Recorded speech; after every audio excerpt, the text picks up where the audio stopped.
for me, it's when I retired from the fight game, which was all I did Yeah. before. And that's where I put all my focus and energy and time into, like that work mentality Yeah. was the fight game. Well, I retired, and then I'm just like, I almost went into like a depression a little bit. Like, God, I don't feel, I have zero worth, like self-worth. Like, what am I doing? Let's talk Like, about that. I mean, you hear that with a lot of athletes, and it's something like I've had Super Bowl champs. I've had a lot of guys on his podcast, like top. I had Brett Boom the other day, Major League Baseball player. Identity is something that sticks with a lot of athletes. How mhm. did you separate that when it went? Obviously, you're saying you went through that identity Yeah. shift.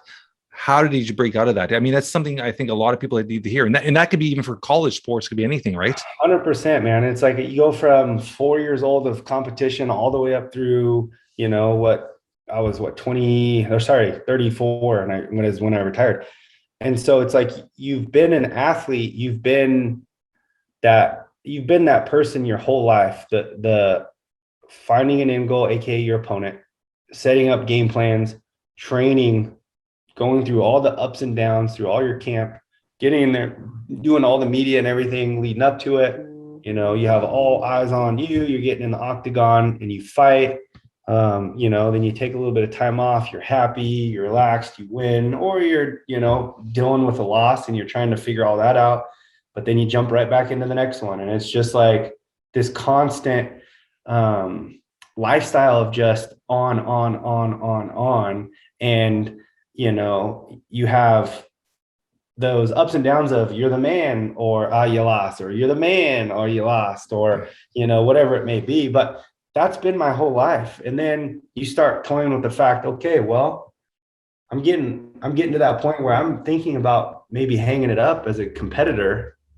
And so it actually it was a lot to deal with for the Yeah. last probably 3 or 4 months before making that decision. And then once I did make the decision, knowing it through that whole training camp, that once I was done, like what the hell was I going to do? And I had Finns and Feathers, but Yeah. there's so much that at the time that was like our biggest moneymaker outside of, influencer stuff and stuff like that. But my money was coming from the fight game and like what we talked about, once you stop, no more money's coming in. So Yeah.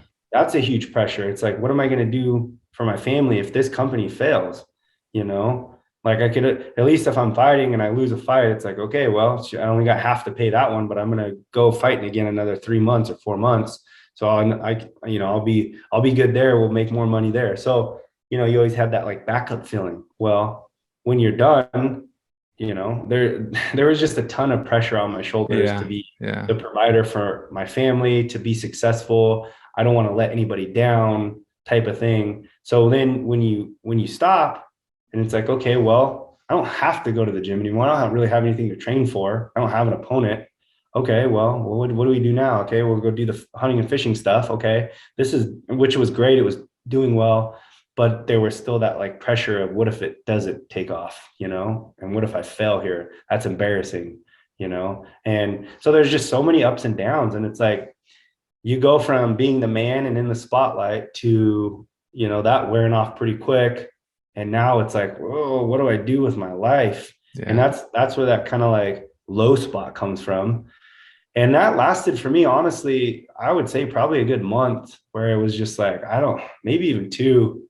And having these long talks with my wife and her doing a great job of explaining and just putting things back into perspective. But yeah, it's a weird time for sure, especially being able to do that your whole life, to shutting it off and just now I have the rest of my life. Because at the time I wasn't sure if I was ever going to come back and fight again, and um, it definitely took some mental toughness and really stepping outside of my body and outside of my head and looking at the big picture and, realizing I still can be successful. And I think when I stopped fighting, all that mindset of go, go, go, work, grind, grind, grind, hustle, hustle, hustle, I needed to put it somewhere. And I think that's why I started dumping it in the office and just, starting these other brands and teaming up with people and creating a business here and getting creative and doing something over here and just kind of spreading everything out like this. And then having this huge fight opportunity come back, and it's like, oh shit, now we're jumping back to the fight game.